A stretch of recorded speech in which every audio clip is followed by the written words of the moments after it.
Hi again, everyone. I'm Ollie Matthews. This is Societal Narcissism. This video is sponsored by contribution from Anonymous, and here's his story. Dear Ollie, thanks to channels like yours, the narcissistic behavior of the boomer generation is becoming common knowledge. When I bring this up to people or in a video, people are quick to say, yeah, but the younger generations have problems too, as if two wrongs make a right. Exactly. And I would say, well, I'm not talking about the other generations. I'm talking about the boomer generation. If you want to have a conversation about other generations, we'll have that later. But we're talking, for this conversation, the boomers. I'm a 45-year-old man, and I've spent most of my adult life in therapy working out problems that my toxically narcissistic boomer parents have caused me. My dad has now passed away, but he was an over-the-top hot narcissist. He never missed an opportunity to shame or humiliate me when I was growing up. And I know that something about the boomer narcissist they loved, and that was my father's gig. He loved humiliating me, asserting his dominance over me in front of other people.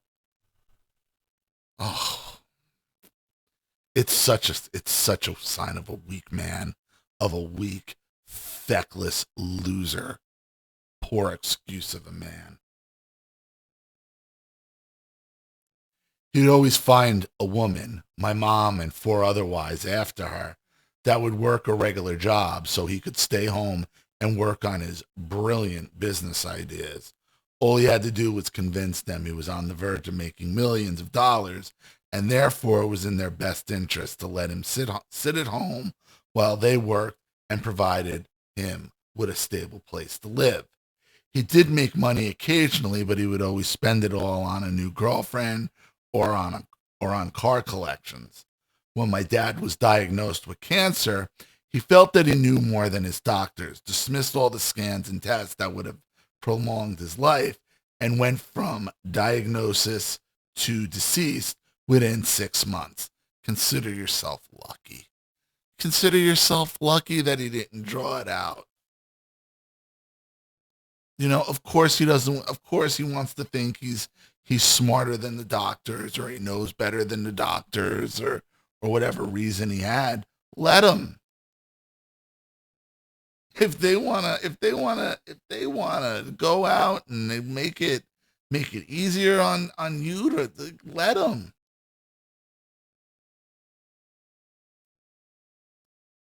It is funny though, this contingent of boomer males, and it's not all boomer males, but it's this kind that, like my father, were just didn't want to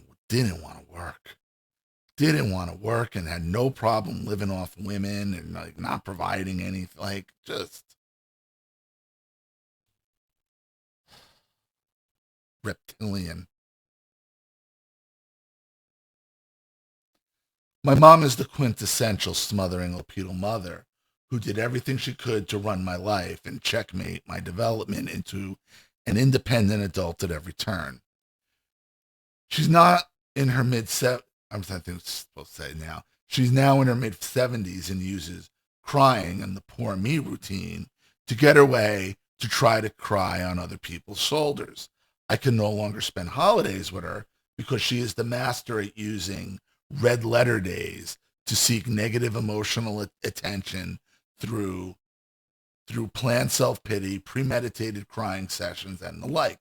Right. She's a borderline. That's borderline personality disorder. Center of attention, me, pity me. I'm going to cry. I'm going to ruin every holiday and make it about me. Typical baby boomer, borderline narcissistic father, borderline personality disordered mother type of dynamic. They're cookie cutters, man. They're cookie cutters. It's unbelievable how many types of boomer parents, how many times we've seen this boomer parent repeat itself on this channel.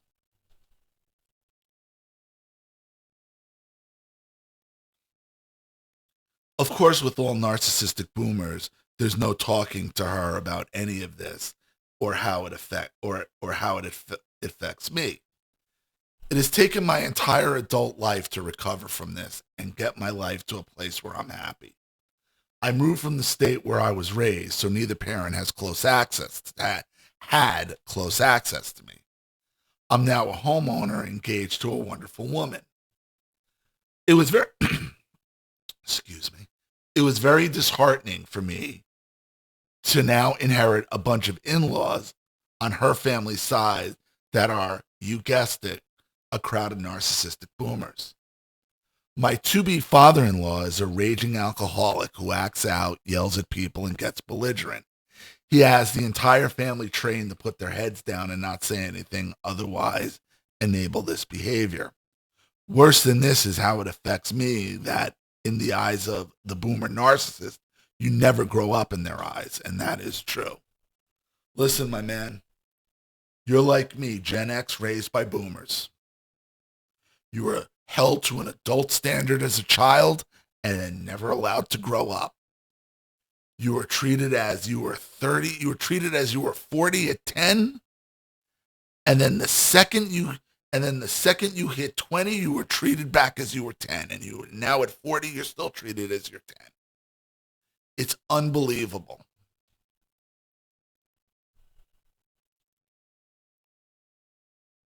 As I said, I'm 45 years old. I make over six figures in my career. I own my home, and they talk to me as like I'm 8 years old. Exactly. Exactly. Held. This is what the other generation, because millennials who were raised by boomers weren't treated like this by and large. It was much different because they couldn't get away with it anymore.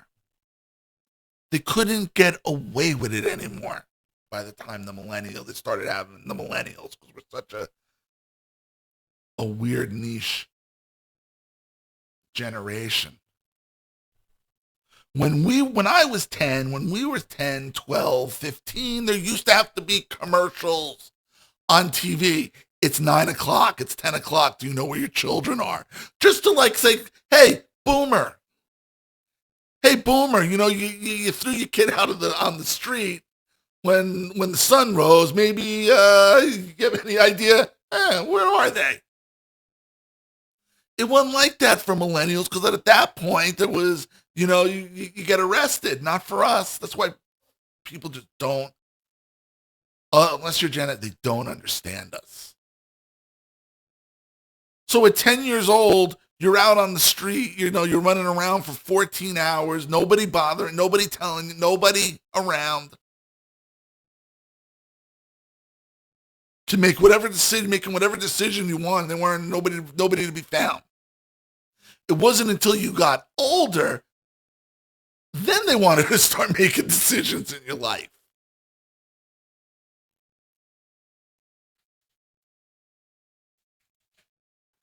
The father-in-law calls me boy, and yeah, I would end that shit real quick. Yeah. That would happen once. Even like, yeah, that would happen. Yeah, that would happen one time, once. The father-in-law calls me boy in a mocking and condescending tone and barks orders at me like he's entitled to my help and labor. My therapist gave me clear guidance on this, which is to tell him, you have to be respectful when you want my help or I'm not helping you. Is that what your therapist said? Okay. No. He's not going to understand that because he's a boomer. He's going to see that as a bunch of freaking millennial gobbledygook nonsense. That he's not going to, like, hey, you talk to me like that again, we can go out back. And you could say it out back to me. That is the last time you address me like that.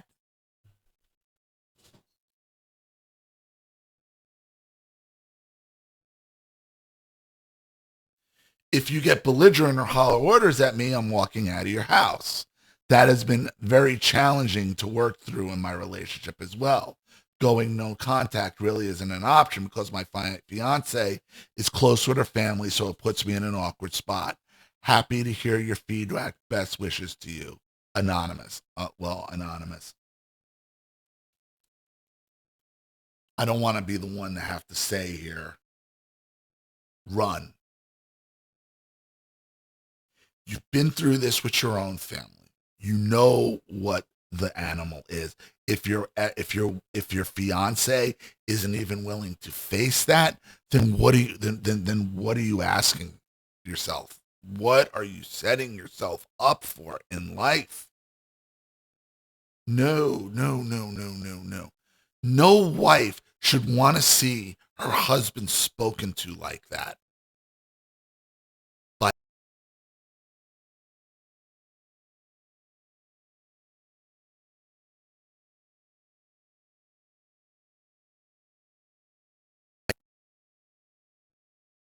your therapist is trying to tell you, like, no, no, no, no, no, no, no, no. If your therapist knows your history with narcissism and your family, and now you're marrying, which I fear your fiance probably is another version of your mother. You gotta have a real honest conversation with yourself about this, man. Who is this woman you're gonna marry? It's not just a coincidence that you two are attracted to each other and you both come from narcissistic boomers.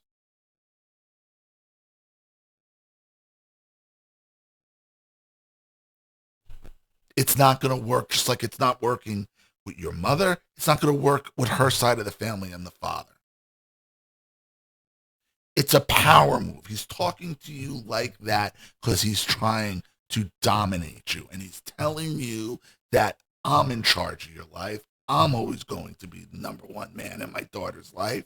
That's what he's doing. No, no, no, no, no, no, no, no. If your daughter, I'm sorry, if your fiance can't choose her husband over her daddy, then you got to walk away.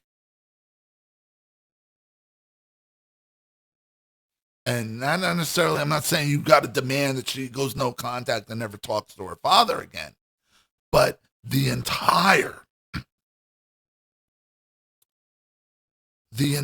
scope of her relationship with her father and her parents really needs to be put under the microscope for what it is and how you plan to deal with it and what she plans to do about it.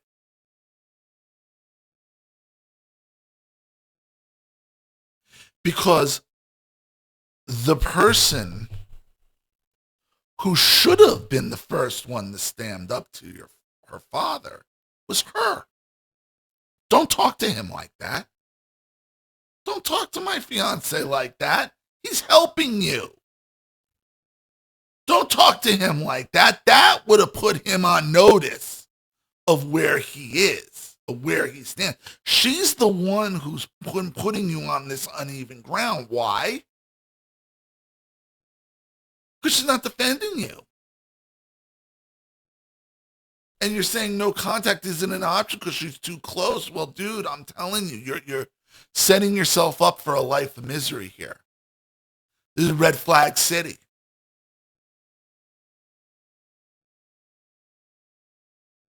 What's the point of going no contact or low contact from one set of narcissists to just marry into the identical thing on the other side? What's the point?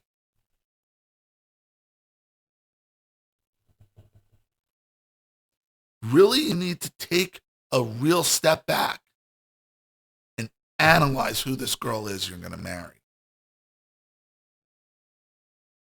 Is she just a younger version of my mother? I bet it, the more you look at it, you're probably going to see it.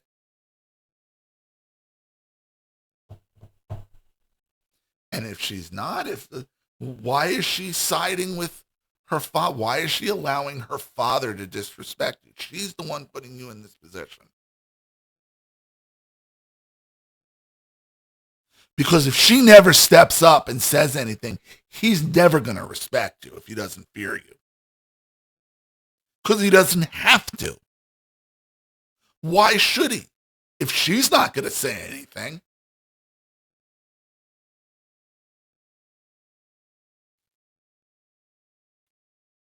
Yes or yes. Makes sense to me. So, really, you got a lot to think about here. You got a lot to think about. I understand what your therapist is trying to do.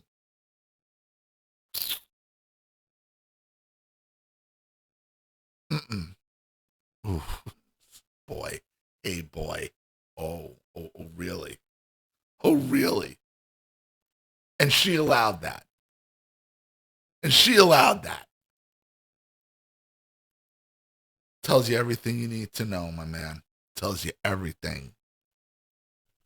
Step back, take a breath, and analyze this girl, and analyze her parent, and analyze where this is going. Where can it go? If she doesn't stand up, and how else can it end but misery? It can't. So